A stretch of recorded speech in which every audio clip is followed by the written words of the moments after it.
बिस्मिल्लाहिर्रहमानिर्रहीम अस्सलाम वालेकुम। दो स्टोरीज आपसे शेयर करके एक पैगाम देना चाह रहा हूँ। आप मेरी ओपिनियन से एग्री या डिसएग्री ज़ाहिर है कर सकते हैं। इसमें बेसिकली बात ये करनी है कि कब आपको किसी फोरम या अदालत में जाना चाहिए और कौन से फोरम पे जाना चाहिए, और सेकंडली किस सिचुएशन में आपको नहीं जाना चाहिए। तो आते हैं दोनों स्टोरीज की तरफ। एक भाई है कराची से। उन्होंने अपना पूरा केस मेरी तरफ फॉरवर्ड किया। वैसे तो ज़ाहिर है सिर्फ वॉइस मैसेज भेजना होता है, लेकिन उन्हें मैंने खुद कहा कि आप अपना केस भेजें। मुझे ये था कि उनका केस मैं चैनल की वसातत से थोड़ा हाईलाइट करूं। क्यों हाईलाइट करूं? कि उन्होंने अपना बताया कि मैं माजूर भी हूँ, वालदैन बूढ़े हैं, बहन भाई छोटे हैं, कोई कमाई का ज़रिया नहीं है। तो मैंने जैसे-तैसे कोई 2 प्लॉट लिए थे, या शायद उनको गवर्नमेंट ने दिए थे। तो वो कहते हैं कि उन प्लॉट्स पे अब कब्ज़ा हो गया है, और कब्ज़ा किसने किया है? वो भी गवर्नमेंट ऑफ़िशियल्स हैं, जिन्होंने कब्ज़ा किया है।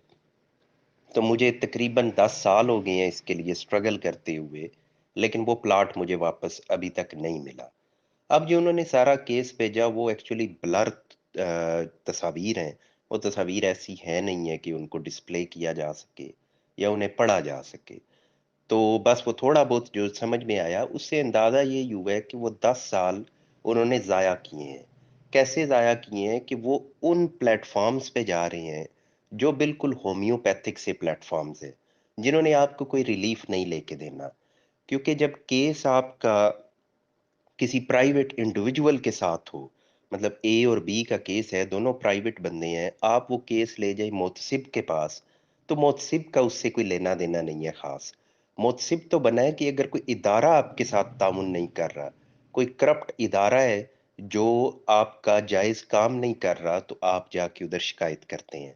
अब कहने में तो उनका ये है कि इसमें जो गवर्नमेंट के लोग हैं वो इन्वॉल्व हैं, लेकिन अगेन जिस पे उनका एक्चुअल केस है वो कोई प्राइवेट बंदा है। तो उन्होंने 10 साल लगा दिए, कभी डीसी के पास, कभी कमिश्नर के पास, कभी मुतसिब में, कभी कहीं, कभी कहीं। इस तरह जब आप चलते हैं तो आप अपना नुकसान करते हैं। आपने जाना है, पहले तो आप चूज़ करें कि राइट प्लेटफ़ॉर्म कौन-सा है। किस प्लेटफ़ॉर्म पे आपका केस बनता है, किस पे आपको जाना चाहिए, जहाँ केस आपका बनता है आप वहाँ जाएँ। अगर आप इधर-उधर जाएँगे, आप अपना वक़्त ज़ाया करेंगे।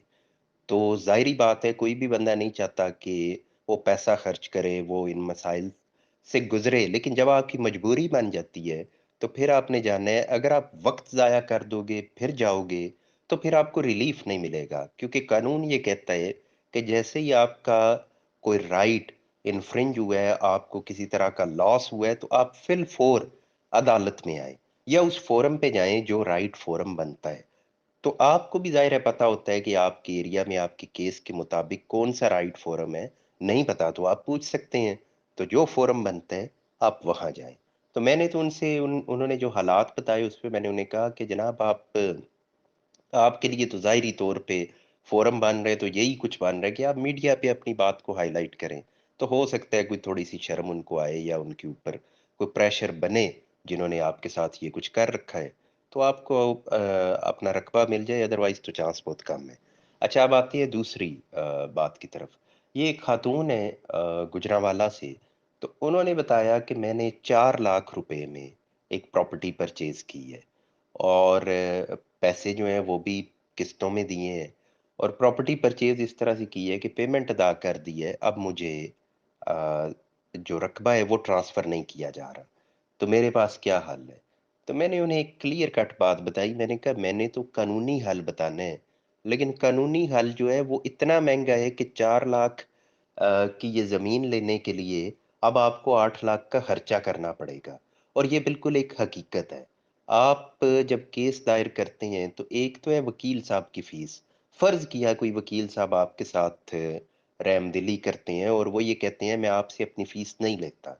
इवन देन आपके इतने अखराजात होते हैं, मसलन आप पे अक्सर कोर्ट फ़ी अप्लाई होती है, कोई कमीशन मुकर्रर होता है तो उसकी फ़ी अप्लाई होती है, फ़ोटोकॉपीज़, रिकॉर्ड निकलवाना, फिर जो आपके चक्कर लगने शुरू हो गए हैं, फिर जो मुंशी साहिबान होते हैं, उनको पैसे आपने मुख्तलिफ़ खातों में अदा करने हैं, नकलें लेनी, मतलब ये कि मुख्तलिफ खातों में आपके इतने चार्जेस लगना शुरू हो जाते हैं और फिर जब एक केस आपने किया, उस केस से आगे फिर केसेस बनने शुरू हो जाते हैं, फैसला हो गया है तो अपील में मामलात चले जाते हैं। तो आप जब उसको ओवरऑल देखते हैं तो आपको नज़र आता है कि इतने की तो वो प्रॉपर्टी नहीं थी, जितना मैं ऊपर खर्चा कर चुका हूँ। तो अब क्या इसमें इन लोगों के पास फिर बात आती है कि कोई हल नहीं है, तो यस, ज़ाहिरी तौर पे कानूनी हल या किसी प्लेटफ़ॉर्म पे कोई हल नहीं है। वहाँ आप जाएँगे तो आपकी कॉस्ट आएगी और ठीक-ठाक कॉस्ट आएगी। फिर दूसरी बात, कुछ फ़ोरम्स इन्होंने ऐसे बनाए जैसे अभी ख़वातीन के प्रॉपर्टी राइट्स के लिए एक मोहतसिब का प्लेटफ़ॉर्म बनाया गया कि वहाँ ख़वातीन अपनी कंप्लेन ले जाएँ। एक तो वो हर सिटी में है नहीं है। सेकंड उसके हवाले से जो भी रिव्यूज़ आए हैं, मुख्तलिफ लोग जो कॉन्टैक्ट करते हैं, वो अपना बताते हैं जनाब कि हम केस लेके जाते हैं, इतना अरसा हो गया है, सुन नहीं रहे या अगर सुन रहे हैं तो हमें इन्होंने कह दिया जाएँ अदालत में जाएँ। यानी मुझे अभी तक किसी ने इस तरह से अप्रोच करके नहीं कहा क्योंकि लोग तो राब्ता करते हैं। किसी ने ये नहीं बताया कि जनाब मुझे उधर से रिलीफ़ मिला है। सिवाय इसके कि ये इदारे खुद यानी जो इदारा बना होता है वो क्लेम करता है कि हम तो बड़ा ज़बरदस्त काम कर रहे हैं। इस तरह तो अगर आप देखें तो पंजाब पुलिस कहती है कि हम जैसी तो दुनिया में कोई पुलिस नहीं है। लेकिन वो अपनी तारीफ़ खुद कर रहे हैं ना, वो करते रहें। बेसिकली तो देखना ये है कि पब्लिक ओपिनियन क्या है। तो पब्लिक ओपिनियन उस मुहतसिब के बारे में भी पॉज़िटिव नहीं है।